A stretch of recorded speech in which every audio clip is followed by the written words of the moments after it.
Format ఎంట్రీతో క్రికెట్లో బ్యాటర్ల domination పెరిగిపోయింది. కొన్ని మ్యాచ్లు వన్ సైడ్ అవుతూ ఏమాత్రం కిక్కివ్వట్లేదు. ముఖ్యంగా వన్డేలకు ఆదరణ చాలా వరకు తగ్గిపోయింది.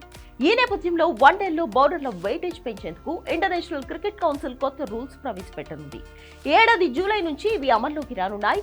ఈ మార్పులతో 50 ఓవర్ల ఫార్మాట్ లో బౌలర్లకు రివర్స్ స్వింగ్ చేసే అవకాశం కలుగుతుంది. మ్యాచ్ మధ్యలో మంచు ప్రభావంతో బంతి గ్రిప్ కోల్పోయినప్పుడు బౌలర్లకు మరిన్ని ఆప్షన్స్ ఇచ్చేందుకు ఐపీఎల్లో ఓ కొత్త రూల్ తీసుకొచ్చారు. ఇదే రూల్ ను ఐసీసీ వన్డేల్లో అమలు చేయనుంది. ఇప్పటి వరకు వన్డేలో 2 కొత్త బంతులను యూజ్ చేశారు.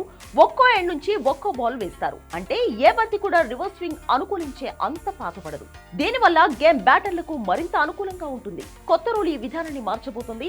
ఇప్పుడు మొదటి ఓవర్ నుంచి 34 ఓవర్ల వరకు 2 కొత్త బంతులు యూజ్ చేస్తారు.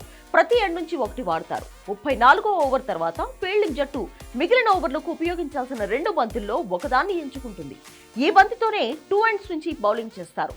ఒకవేళ ఓవర్లు తగ్గి అంటే 25 ఓవర్లు లేదా అంతకంటే తక్కువ ఓవర్లకు మ్యాచ్ జరగాలని నిర్ణయిస్తే ప్రతి ఇన్నింగ్స్ కు ఒక కొత్త బంతి మాత్రమే వాడతారు. మ్యాచ్ సమయంలో ఒక బంతిని మార్చాల్సిన అవసరం వస్తే కొత్త బంతి అది రీప్లేస్ చేయబోతున్న బాల్ కండిషన్ కి సరిపోయేలా ఉంటుంది. 35 నుండి 50 ఓవర్లకు యూజ్ చేయని బంతిని బ్యాకప్ గా ఉంచేస్తారు. ఈ రూల్ ఒక బంతిని ఎక్కువసేపు ఉపయోగించడానికి అవకాశం కల్పిస్తుంది. దీంతో రివర్స్ స్వింగ్ కు అవకాశం ఉంటుంది. ఇది బ్యాటర్లు బౌలర్ల మధ్య ఆటను బ్యాలెన్స్ చేస్తుంది.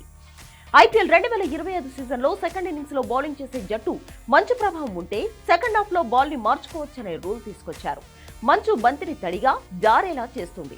ఇది రివర్స్ స్వింగ్ కి అనుకూలం కాదు. కొత్త డ్రైగా ఉండే బాల్ తీసుకొస్తే డెత్ ఓవర్లో బౌలర్లు రివర్స్ స్వింగ్ సాధించవచ్చు. ఈ ప్రయోగం ఐసీసీ దృష్టిని ఆకర్షించింది. ఈ కొత్త రూల్ ను ఐసీసీ చీఫ్ ఎగ్జిక్యూటివ్స్ కమిటీ ఆమోదించింది. 2025 జూలై 2న కొలంబోలో ప్రారంభమయ్యే Sri Lanka versus Bangladesh one day series నుంచి ఇది అమల్లోకి వస్తుంది.